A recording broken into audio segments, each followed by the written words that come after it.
दोस्तों, स्वागत है आपका प्रयागराज स्टेशन चैनल पर। डिक्टेशन 5 सेकंड में शुरू होगी। रेडी,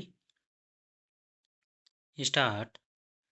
एक अहम बिंदु है हमारे देश की बढ़ती स्वास्थ्य लागत।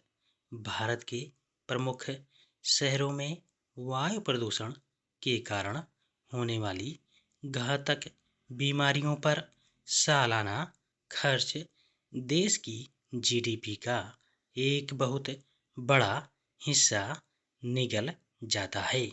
सांस की बीमारियां, अस्थमा और हृदय रोग के मामले भयावह रूप से बढ़ रहे हैं। इनमें सबसे अधिक शिकार मासूम बच्चे और असहाय बुजुर्ग हो रहे हैं। कम उत्सर्जन क्षेत्र जैसे उपाय स्वास्थ्य पर होने वाले इस भारी भरकम खर्च को कम करने में भूमिका निभा सकते हैं। कम उत्सर्जन क्षेत्र में इलेक्ट्रिक वाहनों को प्राथमिकता देने से न केवल स्थानीय स्तर पर प्रदूषण कम होगा, बल्कि यह देश में स्वच्छ ऊर्जा के बुनियादी ढांचों को भी मजबूत करेगा। जब लोग देखेंगे कि केवल इलेक्ट्रिक वाहनों को ही मुफ्त या रियायती प्रवेश मिल रहा है, तो उनकी रुचि स्वाभाविक रूप से पेट्रोल और डीजल वाहनों से हटकर नई तकनीकी की ओर बढ़ेगी। यह बदलाव न केवल पर्यावरण के लिए अनुकूल होगा, बल्कि तेल आयात पर देश की निर्भरता को भी कम करेगा।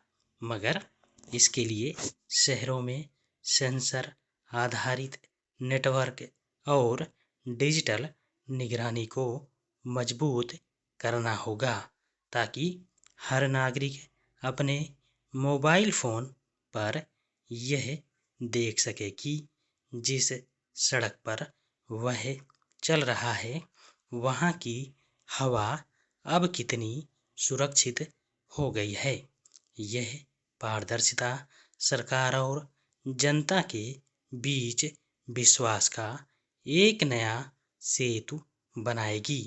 अभी तक हमारे शहरों का विस्तार इस तरह से होता आया है कि वे कारों के लिए अधिक सुविधाजनक हों, जिससे पैदल चलने वालों के लिए जगह लगातार सिमटती गई है। जबकि घर, कार्यालय, स्कूल और बाजार एक दूसरे के इतने करीब होने चाहिए कि किसी को भी बेवजह वाहन निकालने की जरूरत ही ना पड़े। कम उत्सर्जन क्षेत्र शहरों में परिवर्तन की शुरुआत का एक छोटा लेकिन बेहद शक्तिशाली उपाय साबित हो सकता है।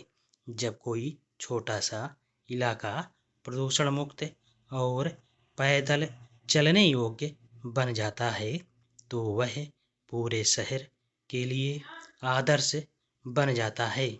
यदि हमने अब भी परिवहन के अपने पुराने ढर्रे को नहीं बदला, तो महानगर आने वाले समय में कंक्रीट के जंगल और जहरीली गैस का चैम्बर बनकर रह जाएंगे, जहां जीवन जीना दूभर हो जाएगा।